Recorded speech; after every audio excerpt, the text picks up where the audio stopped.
अच्छा सर, अब हम करंट अफेयर्स की तरफ आते हैं। ईरान और अमेरिका का बहुत ज़्यादा इशू चल रहा है, तो इसको आप किस तरह देखते हैं कि क्या होने जा रहा है? यार, इसको देखने के बहुत सारे असल तनाज़ा क्या है? ना नजरिए हैं। जी। पहली बात, जो ऑथेंटिक बात आपको मिलेगी वो तो आपको कुरान से मिलेगी। जी। तो कुरान बता रहा है कि बनी इसराइल जो है वो कितनी दफ़ा तबाह हुई, कितनी दफ़ा बनी, वो सारा उसमें वाक़या आपको सूरह बकरा में मिल जाएगा। कुरान की सूरतें दो तरह की, एक मक्की और मदनी। जी। जो मक्की सूरतें हैं उनमें जिहाद का हुक्म नहीं है। मदनी सूरतों में और वो इस तरह से कि मदनी सूरतों में एक हुकूमत बन गई थी तो जहाद का हुक्म हो गया। बहुत जुल्म हो रहा था मक्का में जहाद का हुक्म नहीं हुआ। मदीना में जुल्म नहीं था। मतलब जब तक रियासत कायम नहीं होती आप जिहाद नहीं कर सकते। पहला पॉइंट आपको समझ आ गया। जी। बड़ी अच्छी बात हो। अब जो मक्की सूरतें हैं, मदनी सूरतें हैं, उनमें सूरह बकरा है और जी। सबसे बड़ी सूरह बकरा। तो सूरह बकरा फिर सूरह इमरान आती है। सूरह बकरा जो है वो सारी अहले किताब पे है, सूरह इमरान भी, लेकिन सूरह बकरा जो है वो किस पे है? यहूदियों पे। यहूदियों और पे। सूरह इमरान ईसाइयों पे। अब सूरह बकरा में यहूदियों का जिक्र है, बनी इसराइल का जिक्र। वो अल्लाह ताला बार बार बता रहा है कि इन लोगों ने काफ़ी दफ़ा, एक बहुत लाडली कौम कहा गया है और जी। बताया कि बड़ी दफ़ा ये लोग बने और तबाह हुए। अब ये तबाह कौन कर रहा था इनको? ये फारसी के लोग कर रहे थे, ईरान वाली साइड के लोग कर रहे थे। तो ईरान का और इसराइल का जो झगड़ा है ये अब का नहीं है, ये बहुत पुराना है। आप समझे? उस जमाने में भी इनकी जंगी होती थी, उस जमाने में मेन इशू क्या था? तिजारत का था? नहीं नहीं नहीं नहीं नहीं नहीं, मसला जो था, यहूदी जो थे वो बहुत सेंसिटिव हो गए थे तबूत सकीना को लेके। और उन्होंने ये बिलीफ बना लिया है, जो अभी तक चल रहा है, क़यामत तक चलेगा, कि जिस दिन तबूत सकीना इनको मिलेगा इनके लिए कामयाबी के रास्ते खोल जाएंगे। अब तबूत सकीना में है क्या? उसमें वो क्लेम करते हैं कि हज़रत मूसा का असा है जो उन्होंने फेंका था, तो वो फ़िरौन जब पीछा कर रहा था तो दरिया के दो हिस्से हुए थे। सॉरी। उसके अलावा वो क्लेम करते हैं कि उसमें हज़रत सुलेमान की चीज़ें हैं। जी। हज़रत सुलेमान की वो अंगूठी है जिसमें इतनी ताकत है कि हज़रत सुलेमान जो थे वो जानवरों से भी बातें करते थे। जी। वो परिंदों से भी बात करते थे, वो जिनों से, जिनात से भी करते थे। तो उसमें बड़ी ताकत है। वो कहते हैं वो सारी ताकत हमें मिल जाएगी। और उसके लिए इनका क्लेम ये है कि हमें हेकल उस सुलेमानी बनाना ज़रूरी है। ये ज़िंदगी में 2 दफ़ा बन चुका है, दोनों दफ़ा तबाह हो चुका है। अब ये कहते हैं कि ये तबूत सकीना जो है ये मस्जिद अक्सा की बेसमेंट के अंदर दफन है। ये मस्जिद अक्सा को हर हाल में गिराना चाहते हैं। अब जब मस्जिद अक्सा को गिराएंगे, उसके अंदर से तबूत सकीना निकालेंगे, तो इनको लगता है कि भाई हम अमर हो जाएंगे। अभी इनके पास सिर्फ वहां पे एक दीवार है जिसको ये दीवारी गिरिया कहते हैं, जहां पे ये दीवार के पास खड़े होकर इबादत करते हैं, रोते हैं। अब इसराइल को तो हर हाल में बैतुल मक़दिस को गिराना है। अब बैतुल मक़दिस को और दरमियान में और इसराइल के दरमियान में रुकावट सिर्फ और सिर्फ एक ही मुल्क रह गया, वो ईरान है। सऊदी अरब को कोई फ़र्क नहीं पड़ता, पाकिस्तान को, मैं सच्ची जो बात को, कोई फ़र्क नहीं पड़ता, टर्की को कोई फ़र्क नहीं पड़ता, आसपास के बहुत सारे मुल्कों को कोई फ़र्क नहीं पड़ता। सर वो जो क्लेम करते हैं कि हज़रत मूसा, हज़रत सुलेमान की चीज़ें वो सारी, अगर हम उनको अपनी तालीमात के अंदाज से देखा जाए तो वो वाकई कोई एविडेंस है या नहीं? यह देखो, कुरान तो जहाँ तक बात बता रहा है वो ये कि तबूत सकीना यहाँ तक भी हुआ था। इतनी लाडली कौम थी कि एक दफ़ा एक आदमी आता है बख्त नसर, और वो आके इनको तबादबू करके चला जाता है, और उसके बाद तबूत सकीना भी लेके चला गया। जी। अल्लाह ताला से इन्होंने कहा, अर्जी की, नबी सारे इनके पास ही आते थे।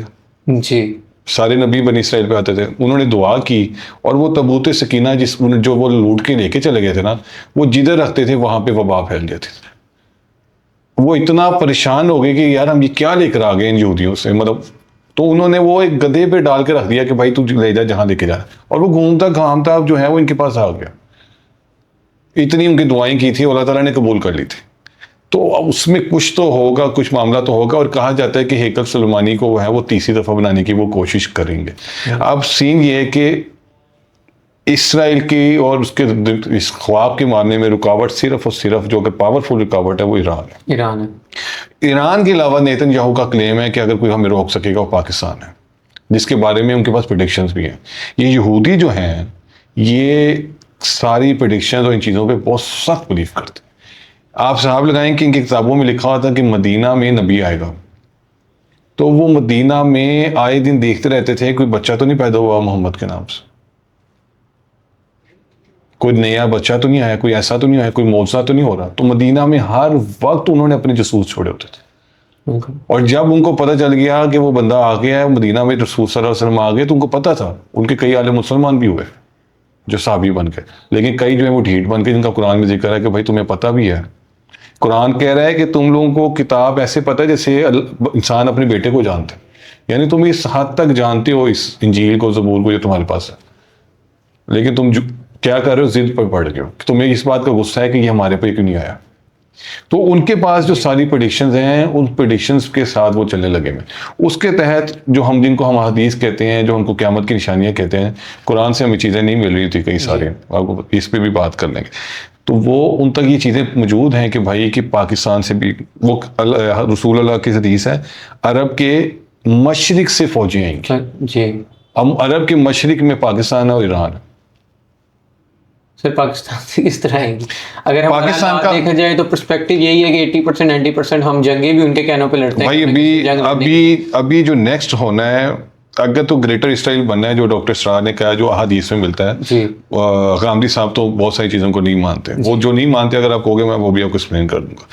अगर ग्रेटर इसराइल बनना है, जो अहादीस हमें मिलती हैं, और अहादीस के बारे में कहोगे वो भी बात कर लेंगे। अगर तो वो बनना है जी, अगर वो सच है, तो उस ग्रेटर इसराइल में टर्की का एरिया भी आएगा। और आप ये याद रखें कि ईरान का बॉर्डर, पाकिस्तान का ईरान के बॉर्डर जो है, जी। पाकिस्तान के कौन से सूबे के साथ लगता है? बलूचिस्तान के साथ। यस, अगली बारी वो उधर से बलूचिस्तान की। बिल्कुल। मेरे बलोची स्टूडेंट्स जो हैं वो इंतजार कर रहे हैं कि बलूचिस्तान पाकिस्तान से निकल जाए। कुछ स्टूडेंट्स ऐसे हैं। मैंने बलोची स्टूडेंट्स के मैंने फेसबुक पे लिखा है कि शुक्र है वो आयतुल्लाह खामनी उसके खामने के मरने पे कि भाई बलोचियों का कातिल मर गया। They are happy. वो जो अलग होना चाहते हैं, जो सेपरेटर्स हैं, वो कह रहे हैं अच्छी बात है कि ईरान तबाह हो तो हम भी अलग हो, हम इनका हिस्सा बन जाए, ज़्यादा अच्छी बात। तो बलूचिस्तान में इसका क्या फायदा है? पाकिस्तान के साथ नहीं रहना चाहते वो, जो लोग नहीं रहना चाहते उनमें, सारे नहीं, जो लोग नहीं रहना चाहते। मेजॉरिटी में मिनॉरिटी में वो लोग। यार ये तो आज तक वहां पे कोई काउंट ही नहीं है सही से। हमारे यहाँ वोट का कोई हाल नहीं है पंजाब में, तो वो बलूचिस्तान में क्या होगा? तो वहां पे जो अलग होना चाहते हैं तो वो ये है। और बलूचिस्तान जो है वो जन्नत है, जितने वहां पे चीजें। पाकिस्तान का सबसे बड़ा रकबे के साथ से सूबा है, बिल्कुल। वेस्ट पड़ा हुआ है, मिनरल्स उसके अंदर है, सारा कुछ उसके अंदर है। तो वो अगर वो ईरान को कर लेते हैं और उसके बाद बलूचिस्तान पहुंचते हैं, उधर टर्की की कोशिश करते हैं, और इसी साल के अंदर अंदर काफ़ी पिक्चर क्लियर होना शुरू हो जाएगी, तो फिर अब क्या रह जाएगा? अभी आप ये देखें, आपको वो स्टोरी पता है कि ईरान जो है वो बाकी जगहों पे अमेरिका पे हमला क्यों कर रहा है, दुबई में हमला क्यों कर रहा है, इराक में क्यों कर रहा है, कुवैत क्यों? उनके अमेरिकन अड्डे हैं जो इस वजह से। ईरान का रास्ता क्या है? ये ईरान है, यहाँ से मिसाइल निकलता है तो पहले कुवैत आता है। कुवैत में कौन बैठा हुआ है? अमेरिका। बिल्कुल इराक आता है, इराक में क्या है? सेम। उर्दन आता है। ये सारों पे ईरान हमला करेगा तो ईरान का मिसाइल आगे जाएगा ना, बिल्कुल। इसराइल तक पहुंचने के लिए। ईरान की मजबूरी है ये करना। उसके अलावा ईरान एक कमाल काम कर रहा है, वो पूरी दुनिया की इकोनॉमी को खराब करने लगा। तेल रोक के। यस। उसके अलावा ये देखो ना, दुबई में जब एक अटैक कर लिया तो दुबई की प्रॉपर्टी, जी। अब लोग दुबई जो जाते थे सैर करने के लिए सारे सोचेंगे, दुबई यूएई सारे फ्लॉप हो उन्होंने एयरपोर्ट्स के ऊपर गए। यस, एकदम से सारे फ्लॉप हो गए ना। लोग के रेट्स बड़े गिर गए। गिर गए। लोग जो उम्रा करने जा रहे हैं वो इथोपिया के रास्ते से वापस आ रहे हैं। ये हाल कर दिया इन्होंने। उसने अपने साथ सारे मुल्कों की खराब कर दिया। अभी रशिया से जो ऑयल ले रहे हैं वो लोग सर्वाइव कर रहे हैं, जो इमरान खान करना चाहता था, जो अमेरिका ने करने नहीं दिया। लेकिन आप ये देखें, यूरोप कब तक सर्वाइव कर पाएगा भाई? हामिद मीर का कहना है कि पहला प्लान है रिजीम चेंज, इसमें 6 महीने लग सकते हैं जी। ईरान में। उसके बाद दूसरा फेज ये है कि यूरोप में, अमेरिका में जहां पे मुसलमान बैठे हुए, उन मुसलमानों को बाहर निकाला जाए। अब पाकिस्तान के हालात इतने ख़राब हैं, पहले इकॉनमी ख़राब है और 500 तक पेट्रोल चलने जाने की बातें हो रही हैं, और पाकिस्तान सर्वाइव कर रहा है ओवरसीज़ के पैसों से, पैसे भेजते हैं। और अगर वही ओवरसीज़ पाकिस्तान वापस आना शुरू हो गए, हाँ जी, उनको नौकरी कौन देगा? उनको कौन पालेगा? और जो ओवरसीज़ का पैसा आ रहा है पाकिस्तान में, वो कैसे सर्वाइव करेंगे? वो ख़त्म हो जाएगा, हमारा रिजर्व किधर रह जाएंगे? तो पाकिस्तान के लिए बहुत अलार्मिंग है। जी। ये पाकिस्तान के लिए नहीं, पूरे यूरोप के लिए लाजमी है। अगर हालात ज़्यादा ख़राब होना शुरू होंगे तो यूरोप में बैठे हुए मुसलमान मुल्क जो हैं उनमें से आपको क्या लग रहा है सारे मुसलमान ऐसे हैं जो जिहाद करना नहीं चाहते, सारे मुसलमान हैं जो अंग्रेज़ हो गए? नहीं, हमारे कुछ लोग मुसलमान पूरी दुनिया से जो गए हुए कि डिफरेंट मुल्कों में, उनमें कुछ रेडिकल्स होंगे और होते हैं, कुछ होंगे जिनको गुस्सा आएगा, एक दिन उठ के कोई किसी ईसाई को मार देगा, कोई चर्च पे हमला करेगा। ये जो जंगों का मामला हुआ उसका ये रिजल्ट नहीं कर सकता, और उसके रिजल्ट में एक वाकया 2 वाकये भी ऐसे हो गए, इनको निकालना शुरू कर देंगे जो यूएस पहले कह रहे हैं। तो ये लोग अगर वापस आना शुरू होंगे तो किधर जाएंगे? आपका यहाँ से एक बंदा PhD करने के बाद 3 लाख 2 लाख 3 लाख लेता है, मैं जिस तरह PhD करूँ 2-3 लाख रुपए ले लूंगा। गल्फ में मुझे जाके 15 लाख मिलना था, अब मैं गल्फ नहीं जा सकता अगर गल्फ के हालात खराब हो रहे हैं। बिल्कुल, मैं यूरोप नहीं जा, flashback है। यस, मैं यूरोप नहीं जा सकूंगा। तो ये इस जंग को आप इजी ना लें। अगर ये कहा जा रहा है कि वर्ल्ड वॉर 3 बन सकती है, ये कहा जा रहा है कि क़यामत की तरफ लेके जा सकती है, तो ये क़यामत एक तरह से जो इकोनॉमी का जो खराब होना है ना, और अमेरिका अगर हार मान ले तो अलग बात है। अगर वो रिजीम चेंज तक लगा रहा और ये मामला 4-6 महीने किया तो फिर ये सब कुछ ऐसे ही होता नजर आएगा जैसे